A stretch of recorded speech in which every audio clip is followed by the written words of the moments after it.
Well, hey there, guys, and welcome back. On this week's show, we're starting a scale model build.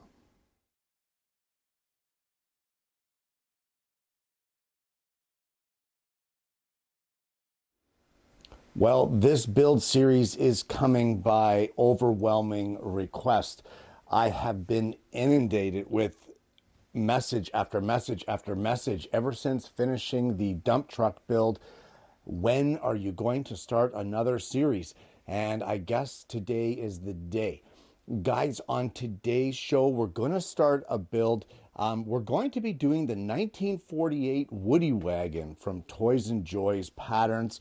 But even though today is a woodworking episode of the show, what we're going to do to start this series is I'm going to go through some of the tools that I use to make my builds a little easier, a little more convenient, and to get better results. And while you don't need the tools that I show you in order to do the build, you can do them very easily without them. A lot of these tools do help you immensely in getting the build completed and getting it done well. So without further ado, let's get into the building tools. Well, I'm going to start off the list today with one of the, if not the most asked about tool on my show, and that is this.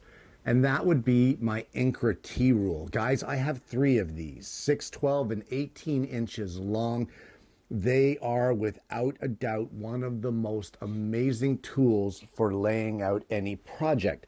And while on coarse grain woods, the 0.5 lead pencil that goes into each one of these slots can get hooked and break, for things like model builds where you're using tighter grained stock like maple, cherry, that sort of thing, these things are phenomenal. And while the Toys and Joys patterns do come with everything all laid out, you can very easily photocopy them and attach the patterns to the stock. Sometimes for some square pieces where all you really need to do is drill a couple holes, it is so much faster, so much easier, so much more accurate to use something like a T-Rule. So there you go. There is the first tool on the list, my Incra T-Rule. Now, staying along with the theme of marking and layout, you're going to want some half-decent compasses. Guys, I have a couple different sizes here that I use on a regular basis here in the shop. This is my most used compass. I use this one for smaller layouts, but again, even though the patterns are fully supplied, it's sometimes just easier to just plot a compass, set it up, and do your arc and be done with it without all of the attaching of patterns. Now, if you want to go way over the top and go really extreme, of course, we've got something like a beam compass that attaches to a piece of 3/4 inch stock. And while I have never seen it used on a Toys and Joys patterns, because most of them are fairly reduced, it's still an option for you to have if you should need something like a 7-inch radius or that sort of thing, where one of these compasses is not going to cut it. So there you go. A compass, a good quality compass to draw out arcs and circles on your build. And while we're talking about drawing circles, we've got the good old circle template. Now, guys, this is the commercially made one that I've used for years, and these are our newly made shop ones that we made here very recently on the show. Truth be told, these have become my go-to. I don't think I've used the plastic store-bought ones since making the laser cut ones that we did here. And they are absolutely fantastic. If you haven't watched that show or you haven't looked into doing this, if you have a laser engraver, it's really a great idea. So circle templates are fantastic for drawing out the roundovers for when you need to sand a piece, because not every piece can be hit with a router. You need a 1/4 inch roundover or a 1/2 inch roundover. You can just draw it out and sand it with your belt sander. So a circle template will really go a long way to helping you with the excess layout that you may want to do when building one of these models. Well, another item that is used immensely on my builds are these. And that would be my Veritas setup blocks. Now guys, whether you use Veritas, whether you use pieces of acrylic that you cut up yourself, whether you use plywood that you cut up yourself, whether you have, I know Craig makes a good set of setup blocks, whatever you use, these things are priceless in a build. But I don't really use them for tool setup, which seems to be the traditional way. What I use them for is spacing in glue ups. If I need to place something 3/4 of an inch from another piece and keep it completely square to that piece, I can just butt this 3/4 setup block up against the one piece, put my other piece tight against it, and I know it's perfectly parallel and it's also perfectly 3/4 of an inch away. And then once the glue is dry, I can pop this out and it's perfect every single time. There's never a doubt. Don't have the block that you need here, then add them up and put them together. Whether you're using metric or whether you're using imperial setup blocks, it doesn't matter. Whatever works for you, setup blocks are an amazing way to perform glue ups and not necessarily just for tool setups. And while I use my table saw for most of my cutting, sometimes you just need something a little smaller, and that's where my little tiny miter box and my razor saw comes into play. Great for cutting small little pieces of smaller diameter dowels, cutting them accurately and cleanly. The tight blade here, these teeth are so fine, just does such a nice clean job. And for those times when you need something a little beefier, of course, I have my shop-made miter box and one of my gent saws. Now guys, if you're going to use this setup, you want to make sure that your gent saw is the right type. This is a cross cut. Depending on the rake angles and the teeth of the saw, these can be either ripping or cross cutting. This one here is my cross cut, and that's what I use with the miter box, because in general the grain is going along the length of the box. So there you go, for cutting small parts or small dowels, the miter box family. Now guys, something that gets overlooked a lot in these builds, believe it or not, are these drill bits. And not just any drill bits. For any of these model builds, while a twist bit will drill the hole, I suggest getting yourself some good quality brad point bits. Guys, the brad point bits have, for starters, the brad point, hence the name, which helps you really pinpoint and get that bit centered where you want it. As well, it has the two kind of teeth on the outer edges that coincide with the diameter of the drill bit. And those do a great job of both cutting cleanly when you enter the stock and cutting very cleanly when you exit the stock. There's very little tearing with a brad point bit, whereas sometimes with a twist bit, it can tear entering the stock and tear on the exit. With these, as long as you have a good backer board to support the exit hole, there is hardly ever any tear out and you get such a nice clean job. As well, the flutes of these brad point bits are designed a little differently from what I've noticed with the twist bits, and they really help to clear the chips out of the hole. That prevents burning, that prevents overheating of the bit, dulling of the bit, etc.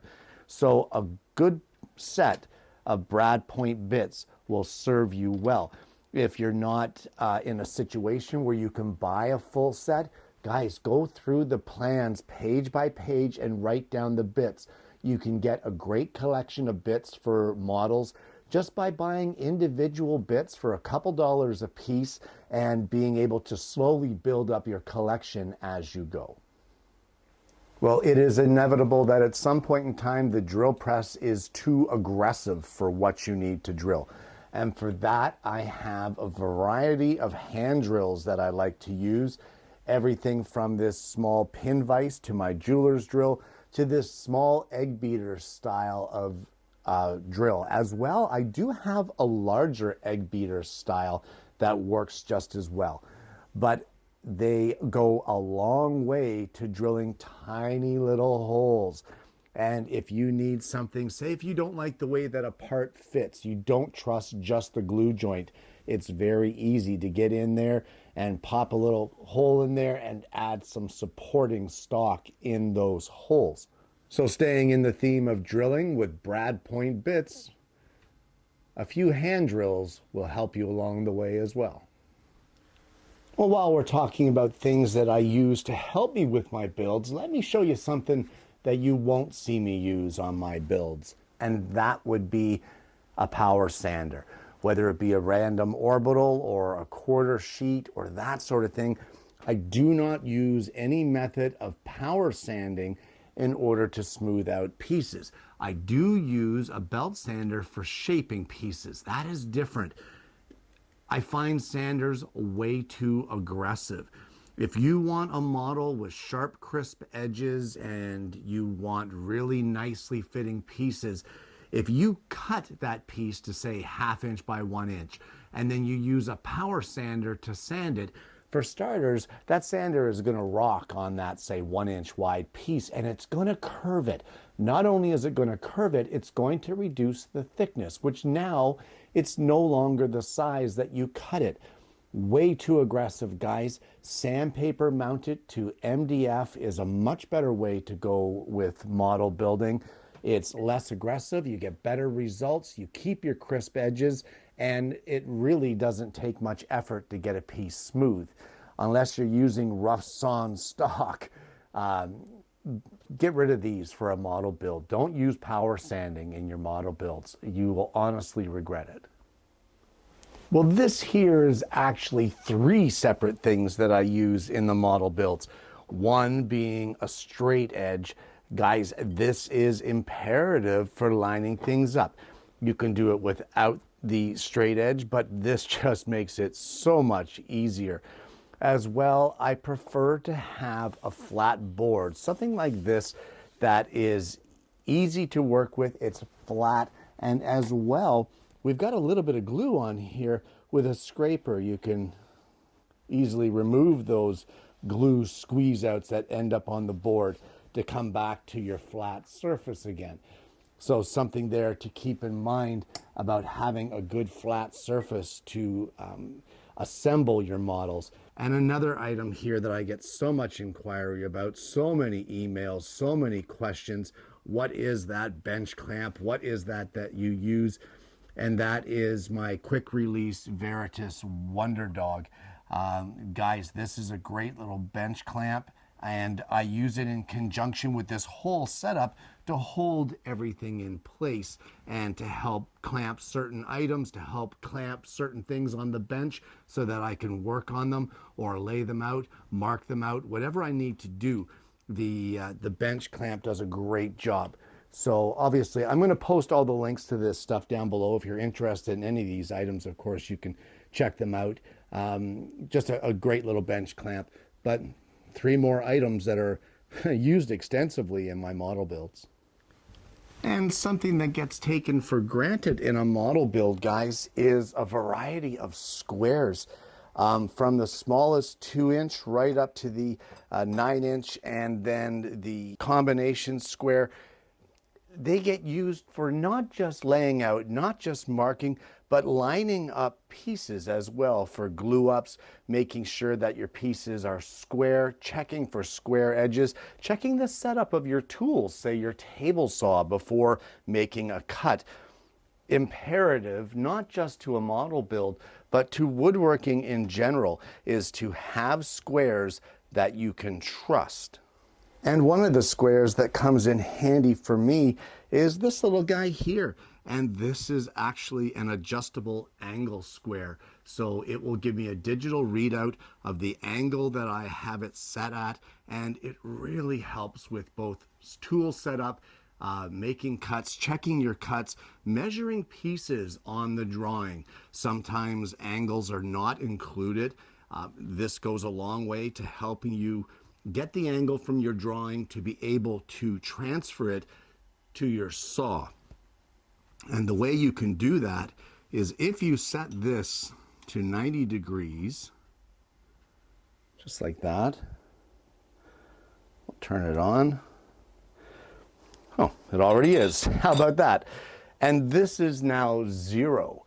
If you measure an angle now on a piece on the plan, 21.4 degrees this is reading. That's what you read off the plans. This is what you set your miter gauge to. So no more of this. This is 90 degrees. This is, what is that? Okay, so add, subtract that angle. No, you can set this so that your 90 is actually your 0 point, and then measuring off your drawing will give you the exact measurement that you need to set your table saw at in order to make the cut to duplicate the piece. So a variety of squares and angle guides will really help you out. And a fairly new addition to my angle arsenal that you guys don't get a chance to see very often are these. These are my stainless steel angle blocks. And what they are is a block of stainless steel. It's 1/4 of an inch thick. And each one is cut to a very specific degree. You have 90 degrees on this corner, but this is 25 degrees.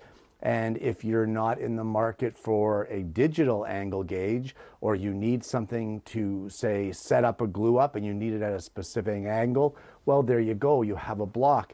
If you don't need 25 degrees, but you need 28 degrees, just add a 3-degree block to it, and now you have 28. So depending on the angle that you need, you can use a whole host of combinations here with these blocks to get the angles. So you have 30, 25, 20, 15, 10, 5, 4, 3, 2, and 1, and any combination of those angles, you can add them all together and make whatever angle you need. A great way to measure off the prints to get your angles, and a great way to set up tools, a great way to set up glue ups. Angle blocks are just a fantastic addition to these model build tools. Well, guys, what would a show about the tools of model building be without mentioning this? A table saw with a good quality miter fence. Guys, all those angles that I just talked about really mean nothing if you don't have a good miter fence to be able to cut those angles. And you really need to be able to do that accurately, and you need repeatability. Being able to set the angle on any miter gauge without the ability of positive stops and repeatability does nothing. If you're just going by eyesight to line it up with a little line that says it's 10 degrees on your miter fence, you're not getting the accuracy that you could. So the table saw is one of the workhorses of any model build, but more importantly with these models, some of these parts are small. And this little guy right here is an imperative part and an imperative tool of these model builds, and that is my small parts cutting jig for the table saw. I've used one for years, and I had so many questions about it and so many inquiries that we built one here on the show, and that would be this one right here with its little hold down clamp. Guys, if you haven't made one of these and you're going to be making one of these models or joining along in this build of the Woodie, this guy here goes a long way to safely and comfortably cutting smaller parts on the table saw for your build. You could always use a miter box to cut them if you wish, but if you want to use your table saw, you don't have a miter box, this is a great shop-made jig that will serve you well to cut the smaller pieces that you're going to need for your model build. But more importantly, it will cut them, but it will cut them safely and keep these little guys here attached to your hands to be able to woodwork on another day. Well, another one of the workhorses of the model build is a drill press. And this one's a little overkill and a little fancy for just model builds. So, I mean, don't let yourself think that you need a drill press like this to be able to make models. But I couldn't go through the tools of model building without bringing my Nova Voyager into play. Just a fantastic addition to drilling the holes that are required for a model, because it is so imperative that those holes get drilled, but not only drilled through or stopped holes, but also get drilled squarely on the build. It is so imperative. If you don't get it square, your axles will be off, your wheels will be off, things like mirrors or drive shafts, anything like that where the holes need to be drilled and drilled squarely, it will throw everything off. As well, a drill press will also help you drill the angled holes by making your own adjustments. Now, I get a lot of people ask me, oh yeah, I guess now since you have the Nova Voyager, you no longer bother with your Rikon. That is actually not true. I love the Rikon, and that is still a big staple in the shop. It is still part of the shop. It just lives on the opposite side. It's usually in behind the camera and gets used at that end of the shop. So you just don't see it as much on the video, but it lives over by my scroll saw. And now that I've brought up the scroll saw, you know we're gonna go to there for our next tool. Well, this video would not be complete without the biggest workhorse of any model build for me, and that's this, the scroll saw. Guys, this thing takes the brunt of the work. Everything from cutting straight lines to curved lines, cutting window openings, cutting smaller custom parts, brackets, you name it. There are so many different things that can be cut with the scroll saw, and to make them on a model build, while there is alternate methods, things like bandsaws, sanding up to the line, fret saws, coping saws, there are definitely options, and there are other ways to do it other than the scroll saw. I wouldn't be caught dead without this thing on a model build. It is fantastic.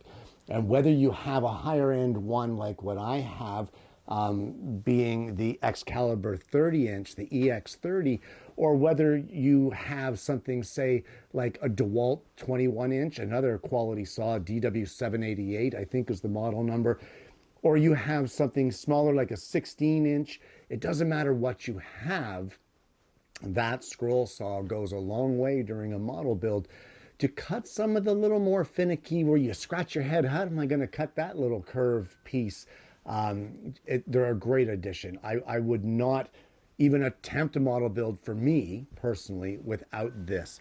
That doesn't mean that you need one to do a model build, but it will help immensely. So if you have one in your shop, as a lot of you do, I know you do yourself a favor, blow the dust off of it, get some lubrication on those moving parts, and give it a try on your next model build, and you will be so pleased with the results and the ease of which this thing makes the parts that you need to complete a model build. Wouldn't be caught without it. And there you have it. Some of the tools that we're going to see throughout this build and how they could help you with your build. Guys, this is not an all-inclusive list. We have left out things like the oscillating drum sander, the larger belt sander, we've got the thickness planer, we've got the jointer planer. We have all kinds of tools that get utilized for a build that a lot of them you don't see. They're kind of in the background. And while they are not imperative to have as part of your arsenal of tools to build a model, they do go a long way to helping you reach a satisfactory finished product. Things like a bandsaw with a thin kerf resaw blade that will help you for thicker stock to bring it down to the thickness that you require to make certain parts. Thin ripping jigs, I have a couple of those that I use. There are so many things that you could utilize, and depending on the pattern and depending on the part that you are making, you kind of have to have the ability to twist and adjust and morph your methods into a way that will make the part not only well, but safely. That is the most important part. And the most important thing to remember with any of these model builds and making small parts is rule number one. If it doesn't feel good, don't do it. If you at any point in time are cutting a piece and you think, I don't know, man. This doesn't seem right. As soon as you think anything even close to that, stop. Don't do it. Think of a different method. And that's why this cannot possibly be an all inclusive list of tools. It's impossible because if you say try to use another tool, like I'll just say the belt sander, and as you're approaching with the piece into the belt sander, you're thinking, this doesn't feel good, and you stop. Well, now you have to switch gears and come up with a different method. And that's, for me, the biggest enjoyment of making these models. It's not necessarily making the pieces and gluing them together. That's fun. I do enjoy that. But the biggest thing for me is the challenge of making pieces, making them well, and making them safely. Most important, safely. So use whatever tools you have in your arsenal to get your model completed and keep your fingers attached to your hands. Now, guys, obviously there's the PPE of dust masks, face shields, safety glasses, hearing protection, etc., etc., etc. I could go on and on and on, and I usually do. But honestly, get your PPE in place and get your safety features in place to make the model. As well, before you start, and that's going to be my first step here, you're not going to see it on the video, but before you start, go through the entire plan, page by page. Look at each individual piece. You don't have to come up with a plan to make that piece right now, but look to see if there are any that are going to need you to use a pattern or use the layout from the prints. And if that's the case, photocopy them and have copies ready at your disposal in your shop for when you're going to start this build. That way you don't have to mess up your original drawings.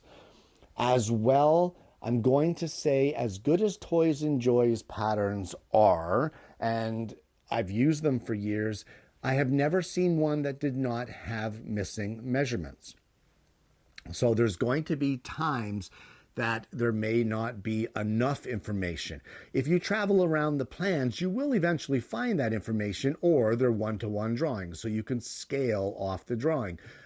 However, if there's any point in time that you want more information on the drawing, they are your drawings. I've said this before, I'm going to say it again. Mark them up. Get out your pen or your pencil, mark those drawings on there. Get a ruler, put dimension lines, whatever you need to do to make it easier for you to build. They're your drawings. Feel free to mark them up. That doesn't mean that you have to scribble all over them, but make yourself some notes. Put on there. If you ever try to make the pattern a second time, those notes and those measurements are going to help you along the way to make the next build even easier and even less frustrating and even more fun. Guys, I want to thank you so much for tuning in this week. I hope you've enjoyed the content.